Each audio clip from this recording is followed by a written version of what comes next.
শিৱসাগৰত সদৌ টাই আহোম ছাত্ৰ সন্থাৰ সংবাদমেল সম্বোধন জনজাতিকৰণ বিষয়ক লৈ সংবাদমেল সম্বোধন কৰিলে সদৌ টাই আহোম ছাত্ৰ সন্থাই সংবাদমেল সম্বোধন কৰিলে আটাছুৰ সভাপতি বসন্ত গগৈয়ে অসমৰ 55 লাখ আহোম জনগোষ্ঠীৰ লোকক প্ৰতিখন চৰকাৰে চৰম প্ৰতাৰণা কৰি আহিছে বুলি অভিযোগ কৰিলে সংগঠনটোৱে প্ৰতিখন চৰকাৰে আহোম জনগোষ্ঠীৰ লোকসকলক কেৱল ভোটাৰ হিচাপেহে ব্যৱহাৰ কৰি আহিছে দুবাৰকৈ শাসনৰ গাড়ীত বহা বিজেপি চৰকাৰে জনজাতিকৰণৰ বিষয়টোৰ কোনো ধৰণৰ সমাধান সূত্ৰ উলিয়াব নোৱাৰিলে বুলি কয় আটাছু নেতৃত্বই আহোম জনগোষ্ঠীৰ লোকসকলক ট্ৰাম্প কাৰ্ড হিচাপে ব্যৱহাৰ কৰি দিল্লীৰ পৰা টিকট অনা নেতাক প্ৰত্যাখ্যান কৰিবলৈ আহ্বান জনালে বসন্ত গগৈয়ে আহোমৰ হৈ মাত নমতা ৰাজনৈতিক নেতাৰ পোষ্টাৰ সমগ্ৰ যোৰহাট লোকসভা সমষ্টিতে লগোৱা হ'ব বুলি ক'লে আটাছু নেতৃত্বই অবিভক্ত শিৱসাগৰ জিলাত অৱস্থিত 555টা প্ৰাচীন কীৰ্তিচিহ্ন সংৰক্ষণৰ ক্ষেত্ৰত বা ৱৰ্ল্ড আইকনিক চিটি হিচাপে ঘোষণা কৰাৰ ক্ষেত্ৰত কোনো নেতাই বৰ্তমানলৈকে মাত মতা নাই বুলি ক'লে আটাছু নেতৃত্বই আমি টাই আহোম ছাত্ৰ সন্থাৰ অসমীয়া ৰাইজক আৰু আহোম জনগোষ্ঠীৰ 55 লাখ জনসাধাৰণক কেইটামান কথা ক'ব বিচাৰিছোঁ আগন্তুক লোকসভা ইলেকশ্যনৰ প্ৰাক্ষণত আমি এটা কথা দেখিবলৈ পাইছোঁ যে 55 লাখ আহোম জনগোষ্ঠীৰ ৰাইজক অসমৰ প্ৰতিটো ৰাজনৈতিক দলে প্ৰবঞ্চনা কৰিছে প্ৰতাৰণা কৰিছে বিজেপি চৰকাৰ যেতিয়া প্ৰথম শাসনলৈ আহিছিল নৰেন্দ্ৰ মোদী ডাঙৰীয়াই অসমলৈ আহি কৈছিল যে আমি যদি চৰকাৰ বনাওঁ 6 মাহৰ ভিতৰত আহোমকে ধৰি অসমৰ 6 জনগোষ্ঠীৰ ৰাইজক জনজাতিকৰণৰ মৰ্যাদা প্ৰদান কৰিব ৰাইজ আশ্বস্ত হৈছিল ৰাইজে বিশ্বাস কৰিছিল আমি টাই আহোম ছাত্ৰ সন্থাৰ পৰিয়ালে কথাবিলাক খুব আন্তৰিকতা লৈছিলোঁ ভাবিছিলোঁ যে নৰেন্দ্ৰ মোদীয়ে যেনেধৰণে কথাবিলাক কয় সেই কথাবিলাকৰ ফলপ্ৰসূ ৰূপায়ণ অসমীয়া ৰাইজক তেখেতে দিব কিন্তু 10টা বছৰ হৈ গ'ল দুটা কাৰ্যকাল তেওঁলোকে অতিক্ৰম কৰিলে কিন্তু আহোম জনগোষ্ঠীৰ জনজাতিকৰণৰ যিটো বিষয় আৰু 6 জনগোষ্ঠীৰ জনজাতিকৰণৰ যিটো বিষয় সেই বিষয়টো আজি পৰ্যন্ত তেওঁলোকে সমাধানৰ সূত্ৰ বিচাৰি উলিয়াব নোৱাৰিলে আৰু তাকে লৈ সদৌ টাই আহোম ছাত্ৰ সন্থাৰ আমি ক্ষুণ্ণ হৈছোঁ আৰু আমি আক্ষেপ কৰিব বিচাৰিছোঁ আৰু খুবেই এটা কথা জনাব বিচাৰিছোঁ যে যিখন চৰকাৰে যিটো দলে অসমীয়া ৰাইজক প্ৰতিশ্ৰুতি দিছিল অসমৰ 6 জনগোষ্ঠীৰ ৰাইজক প্ৰতিশ্ৰুতি দিছিল সেই প্ৰতিশ্ৰুতি তেখেতলোকে আখৰে আখৰে পালন নকৰিলে আৰু এতিয়া সমাগত লোকসভা ইলেকশ্যন এই লোকসভা ইলেকশ্যনটো আমি এটা কথা স্পষ্টভাৱে দেখা পাইছোঁ যে 6 জনগোষ্ঠীৰ জনজাতিকৰণৰ বিষয়টো কোনো এটা ৰাজনৈতিক দলে অসমৰ ৰাইজৰ আগত দাঙি ধৰা নাই ই কংগ্ৰেছে হওক বা বিজেপি হওক বা অন্যান্য ৰাজনৈতিক যিবিলাক দল হওক তেখেতলোকে 6 জনগোষ্ঠীৰ জনজাতিকৰণৰ বিষয়টো তল পেলাই কেৱল মাত্ৰ বেলেগ কথাবিলাকৰ মাধ্যমেদি তেখেতলোকে প্ৰচাৰ কৰা আমি দেখিবলৈ পাইছোঁ ইয়াৰ আগতে কংগ্ৰেছ চৰকাৰ আছিলে কংগ্ৰেছ চৰকাৰে এটা কথা কৈছিল যে আমি যদি চৰকাৰত থাকোঁ অসমৰ 6 জনগোষ্ঠীক জনজাতিকৰণৰ মৰ্যাদা প্ৰদান কৰিম আশ্বাস দিলে বিশ্বাসটো তেখেতলোকে ভাঙি পেলালে ৰাইজ ক্ষুণ্ণ হ'ল ৰাইজ ক্ষোভিত হ'ল তেখেতলোকক ক্ষমতাচ্যুত কৰিলে আৰু নৰেন্দ্ৰ মোদী ডাঙৰীয়া কথাত গ'লগৈ আমি বিজেপি চৰকাৰ শাসনত আনিলোঁ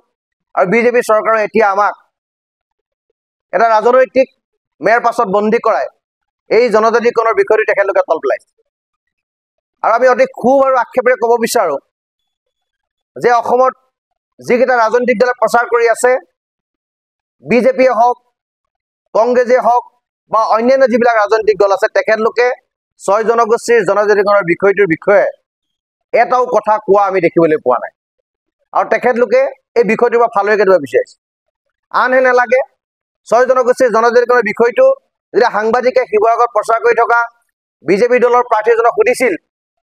তেখেতে তেতিয়া এটা কথা কৈছিল যে আমাৰ আগত আমুক চৰকাৰ আছে তেখেতলোকে কি কৰিলে আমি তেখেতলোকৰ কথা জানিব বিচৰা নাই আমি বিজেপি চৰকাৰৰ কথা জানিব বিচাৰিছোঁ বিজেপি দলৰ কথা জানিব বিচাৰিছোঁ যে আপোনালোকক চৰকাৰত আনিলোঁ কংগ্ৰেছে নকৰিলে কাৰণে তেখেতলোকক আমি প্ৰত্যাখ্যান কৰিলোঁ তেখেতলোকক শাসনৰ পৰা গাদীচ্যুত কৰা হ'ল আপোনালোকক শাসনত বহালোঁ আপোনালোকে শাসনত বহোৱাৰ পিছত আপোনালোকে 6 জনগোষ্ঠীৰ জনজাতিকৰণৰ বিষয়টো কিয় আপোনালোকে তল পেলাইছে কিয় আপোনালোকে 6 জনগোষ্ঠীৰ জনজাতিকৰণৰ বিষয়টো সম্পৰ্কত আপোনালোকে এষাৰ মাত মাতিব পৰা নাই এইটো আটাইতকৈ আমাৰ সন্মুখত ডাঙৰ প্ৰশ্ন এতিয়া সমাগত লোকসভা ইলেকশ্যনৰ প্ৰাক্ষণত আমি আহোম জনগোষ্ঠীৰ 55 লাখ ৰাইজক বিনম্ৰতাৰে এটা কথা অনুৰোধ জনাব বিচাৰোঁ যে অসমৰ প্ৰতিটো দলে আমাক প্ৰতাৰণা কৰিছে, প্ৰবঞ্চনা কৰিছে, আৰু প্ৰতিজন মানুহে আহোম জনগোষ্ঠীৰ ট্ৰাম্প কাৰ্ড লৈ ৰাজনীতি কৰিছে। গগৈ গোহাঁই উপাধি লৈ পেলাই তেখেতলোকে ইলেকশ্যনৰ প্ৰাৰ্থী বা টিকেট আনিছে, কিন্তু তাৰ ফলশ্ৰুতিত পিছ মুহূৰ্ততে তেওঁলোক যেতিয়া জিকি যায়, তাৰপৰা জনগোষ্ঠীৰ কথা পাহৰি যায়। আৰু তেওঁলোক শাসনত বহাৰ পিছত, তেখেতলোকে গাদীত বহাৰ পিছত আহোম জনগোষ্ঠীৰ কথা ক'বলৈ ভয় কৰে। আৰু আহোম জনগোষ্ঠীৰ কথা ক'লে জানিছে তেওঁলোকক সাম্প্ৰদায়িক বুলি কয়,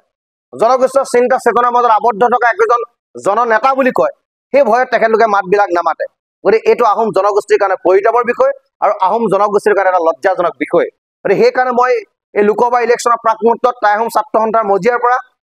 সমগ্ৰ অসমৰ আহোম জনগোষ্ঠীৰ 55 লাখ ৰাইজক বিনম্ৰতা অনুৰোধ জনাওঁ। আমি সেনেকুৱা মানুহক আমি পক্ষপাতিত্ব কৰিব লাগে, এনেকুৱা মানুহক আমি প্ৰতিনিধিক আমি সমৰ্থন কৰিব লাগে যিজনে আহোম জনগোষ্ঠীৰ কথা সুস্থৰে সদনৰ উপস্থাপন কৰিব পাৰে, যিজনে আহোম জনগোষ্ঠীৰ কথা, অসমীয়াৰ কথা প্ৰবলভাৱে সদনৰ মাজমজিয়াত উপস্থাপন কৰিব পাৰে, জনগোষ্ঠীটো জনজাতিখনৰ সম্পৰ্কত তেখেতলোকে কথা বতৰাবিলাক ক'ব পাৰে। আমি সেই ধৰণৰ মানুহ আমি বিচাৰিছোঁ আৰু সেই ধৰণৰ মানুহৰ পক্ষত থাকি আহোম জনসাধাৰণক ভোট প্ৰদান কৰিবৰ কাৰণে আমি অনুৰোধ জনাইছোঁ। আৰু বিধানসভাতে হওক বা লোকসভাতে হওক বা ৰাজ্যসভাতে হওক, কেৱল মাত্ৰ আহোম সম্প্ৰদায় হোৱাৰ পাছতো জনগোষ্ঠীৰ হকে যিসকলে মাত মাতিবলৈ ভয় কৰে, যিসকলে সংকোচ কৰে, যিসকলে তেওঁলোকে জনগোষ্ঠীৰ প্ৰতিনিধিত্ব কৰিছোঁ বুলি ক'বলৈ লাজ কৰে, গতিকে সেইসকল প্ৰতিনিধিক প্ৰত্যাখ্যান কৰিব লাগে। সেইটো সদৌ টাই আহোম ছাত্ৰ পৰিয়ালৰ পৰা বিনম্ৰতাৰে অনুৰোধ। আৰু এটা কথা মই আপোনালোকৰ মাধ্যমেৰে জনাব বিচাৰিছোঁ যে বিজেপি চৰকাৰে আইকনিক চিটি ডিক্লেৰেশ্যন দিলে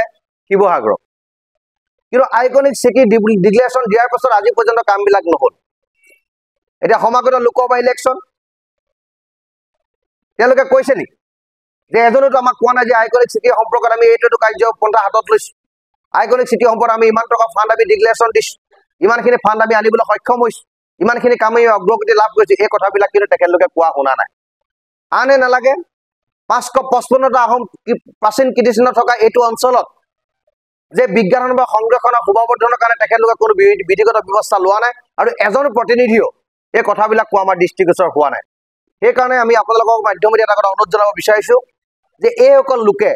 যে এইসকল জনপ্ৰতিনিধিয়ে কেৱল মাত্ৰ ইলেকশ্যনৰ সময়ত আহোম জনগোষ্ঠীটো ট্ৰাম্প কাৰ্ড লৈ তেখেতলোকে ইলেকশ্যনী বৈতৰণি পাৰ কৰাৰ কাৰণে তেওঁলোকে সাজু থাকে। 5,70,000 আহোম জনগোষ্ঠীৰ ভোট থকা এইটো যোৰহাট লোকসভা সমষ্টিত যিকেইজন প্ৰাৰ্থী আহোম জনগোষ্ঠীৰ পৰা উঠে তেখেতলোকে আহোমৰ কথা ক'বলৈ লাজ কৰে, আৰু যিকেইজন নেতা পালি নেতা আছে সেই ব্যক্তিকেইজনে এই ইয়াত থকা যিকেইজন প্ৰতিনিধি আছে, জনপ্ৰতিনিধি আছে, তেখেতলোকক আহোম জনগোষ্ঠীৰ সংগঠনবিলাকৰ ওচৰলৈ আহিবলৈ তেখেতলোকে ক'ৰবাত নক'ৰবাত বাধা তেওঁলোকে ক'ব বিচাৰে যে আহোম জনগোষ্ঠীৰ ওচৰলৈ যাব নালাগে। কোনোবাই তেখেতলোকক সাম্প্ৰদায়িক বুলি ক'ব, কোনোবাই তেখেতলোকৰ জনগোষ্ঠীয় চিন্তা চেতনা আবদ্ধ থকা মানুহ বুলি ক'ব। সেইকাৰণে আহোম জনগোষ্ঠীৰ ৰাইজক যিমান পাৰে সিমান উপেক্ষিত কৰিব লাগে, কেৱল মাত্ৰ তেখেতলোকে বেলেগ এটা ফালে গতি কৰা আমি দেখা যায়। গতিকে আপোনালোকৰ মাধ্যমেদি আমি সাংঘাতিক ধৰণে ক্ষোভ ব্যক্ত কৰিব বিচাৰিছোঁ যে এই ধৰণৰ ৰাজনীতি যদি যোৰহাট লোকসভা সমষ্টিত চলে তেতিয়াহ'লে টাই আহোম ছাত্ৰ সন্থাই কেতিয়াও হাত সাৱটি বহি নাথাকে, আৰু টাই আহোম ছাত্ৰ সন্থাই লাগিলে ৰাজপথলৈ গৈ সেই ব্যক্তিসকলৰ নাম উচ্চাৰণ কৰিব, যিসকল ব্যক্তিয়ে জনগোষ্ঠীটোৰ এগেইনষ্টত গৈ কাম কৰিছে, যিসকল ব্যক্তিয়ে জনগোষ্ঠীটোৰ ট্ৰাম্প কাৰ্ড লৈ কেৱল ৰাজনীতি কৰিছে, জনগোষ্ঠীৰ উত্তৰণৰ কাৰণে তেখেতলোকে কোনো ধৰণৰ বিহিত ব্যৱস্থা লোৱা নাই, বিজ্ঞানসন্মত পদক্ষেপ লোৱা নাই, আৰু দৃষ্টি সম্পন্ন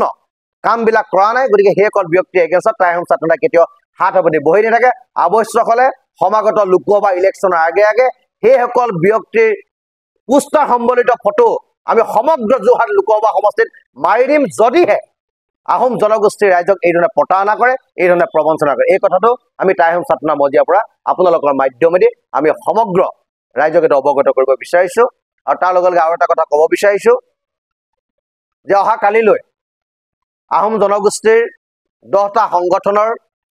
এখন মিটিং শিৱসাগৰত হ'ব। তাত এটা সিদ্ধান্ত হ'ব যে আমি কি কৰিম, কাৰণ আমি দেখি আছোঁ যে প্ৰতিজন জনপ্ৰতিনিধিয়ে আমাক প্ৰবঞ্চনা কৰিছে, প্ৰতাৰণা কৰিছে। তাৰ বিৰুদ্ধে কি বিহিত ব্যৱস্থা গ্ৰহণ কৰি, বিধিগত ব্যৱস্থা গ্ৰহণ কৰি সেই কথাবিলাক কাইলৈ আলোচনা হ'ব। যিকেইজন জনপ্ৰতিনিধিয়ে আহোম জনগোষ্ঠীৰ ট্ৰাম্প কাৰ্ড লৈ ইলেকশ্যন খেলিছে, যিকেইজন জনপ্ৰতিনিধিয়ে আহোম জনগোষ্ঠীৰ পৰা গৈছোঁ বুলি কৈ দিল্লীত তাঁতবাতি কৰাৰ পিছত তেওঁলোকে জনগোষ্ঠীটোৰ ট্ৰাম্প কাৰ্ড লৈ টিকেট আনে, সেইকেইজন ব্যক্তিয়ে সদনৰ মজিয়াত কেতিয়াও ক'ব নোৱাৰে আহোম জনগোষ্ঠীটোৰ কথা। সেইকেইজন ব্যক্তিয়ে কেতিয়াও ৰাইজৰ আগত ক'ব নোৱাৰে আহোম জনগোষ্ঠীটোৰ কথা। 5,70,000 ভোট থকা যোৰহাট লোকসভা সমষ্টিত আহোম জনগোষ্ঠীৰ ৰাইজক তেখেতলোকে প্ৰতাৰণা কৰিছে, প্ৰবঞ্চনা কৰিছে। ৰাইজক আমি এইটোৱে আহ্বান জনাম যে যিসকল মানুহ, যিকেইজন জনপ্ৰতিনিধি ৰাইজৰ পক্ষত থাকে, আহোম জনগোষ্ঠীটোৰ উত্তৰ হকে কাম কৰিব পাৰে, আমি 2টা কাৰ্যসূচী লোৱা, 4টা কাৰ্যসূচী লোৱা হৈছে। 3টা কাৰ্যসূচী আমাৰ সফলভাৱে পৰিসমাপ্তি ঘটিল। আমাৰ এটা কাৰ্যসূচী আছিলে যে 1 লাখ মানুহৰ সমাগম কৰি শিৱসাগৰ বনসভাৰে, কিন্তু যিহেতু আমি কোড অফ কণ্ডাক্ট লাগি গ'ল, কোড অফ কণ্ডাক্ট লাগি যোৱাৰ কাৰণে সেই কামবিলাক কৰিব পৰা নগ'ল। কিন্তু সেইটো আমাৰ কাৰণে দুৰ্ভাগ্যজনক, কাৰণ আমি ডেটটো লওঁতে তেতিয়া